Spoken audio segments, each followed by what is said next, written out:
আমরা বোঝাতে চাচ্ছি আমরা সংস্কারের বিষয়ে কতটা সিরিয়াস বিএনপির পক্ষ থেকে। স্প্রেডশিটের সংক্ষিপ্ত হ্যাঁ না জবাব দেওয়ার জন্য যে কাগজগুলো আমাদের দেয়া হয়েছিল তাতে করে অনেকটা বিভ্রান্তি সৃষ্টি হয়েছে। আমরা এখন শুরু করেছি দফাওয়ারি আলোচনা। আমরা আগেও বলেছি যে স্প্রেডশিটের সংক্ষিপ্ত হ্যাঁ না জবাব দেওয়ার জন্য যে কাগজগুলো আমাদের দেয়া হয়েছিল তাতে করে অনেকটা বিভ্রান্তি সৃষ্টি হয়েছে, মিসলিড করা হয়েছে। আমরা বিস্তারিত প্রতিবেদন তখন জমা দেবো বলেছিলাম, সেদিনই আমরা একটা কনস্টিটিউশনের উপরে বিস্তারিত প্রতিবেদন আমরা জমা দিয়েছিলাম।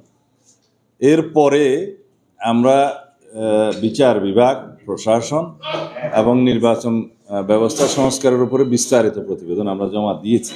আমরা বোঝাতে চাচ্ছি আমরা সংস্কারের বিষয়ে কতটা সিরিয়াস বিএনপির পক্ষ থেকে।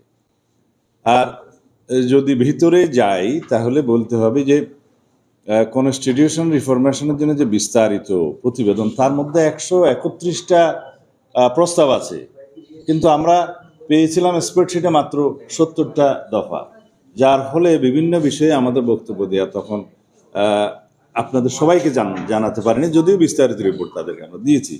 তার উপরে এখন বিস্তারিত আলোচনা হচ্ছে, আমাদের দফাওয়ারি আলোচনা চলছে। আমরা সংবিধানের প্রস্তাবনা থেকে শুরু করে প্রজাতন্ত্র এবং রাষ্ট্রের মূলনীতি, তারপরে ফান্ডামেন্টাল রাইটস থেকে শুরু করে বাকিগুলো আমরা দফায় দফায় আলোচনা করব। বিস্তারিত আলোচনার পরে কতটুকু কী অগ্রগতি হয়েছে সেটা আপনারা পরে জানতে পারবেন, কিন্তু মোটা দাগে বলতে পারি সংবিধান সংশোধনের বিষয়ে যে সমস্ত মৌলিক প্রস্তাবাবলী ওনারা দিয়েছেন সেই বিষয়ে আমরা আলাপ আলোচনার মাধ্যমে চেষ্টা করব একটা জায়গায় আসার জন্য ঐক্যমতে। আর যে সমস্ত বিষয়ে আমরা একমত হয়েছি সেটার সংখ্যা আছে, আপনারা জানেন যে সেটার সংখ্যা খুব বেশি না, 25টার মতো।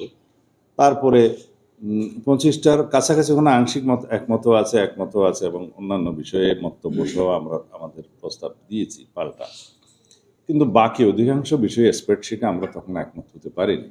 আর বিস্তারিত আলোচনার মধ্যে যে দেখেছি 131 দফার মধ্যে অনেক বেশি বিস্তারিত আলাপ আছে, যেমন ন্যাশনাল কনস্টিটিউশন কাউন্সিল সম্পর্কে বিস্তারিত আলাপ আছে, অন্যান্য কমিশন গঠনের বিষয়ে আলাপ আছে, এবং যে সমস্ত বিষয়গুলোতে আমাদের সুস্পষ্ট মতামত আমরা দিয়েছি সেগুলো নিয়ে কমিশনকে আমরা যৌক্তিকভাবে বোঝাবো, এবং তাদের যে সমস্ত প্রস্তাব আছে সেগুলো নিয়েও আমরা যৌক্তিকভাবে তাদের কাছ থেকে জানতে চাচ্ছি এবং জানছি। যেটা যৌক্তিক সেটা জাতির কল্যাণের দিকে লক্ষ্য রেখে আমরা সেটা অবশ্যই বিবেচনা করব।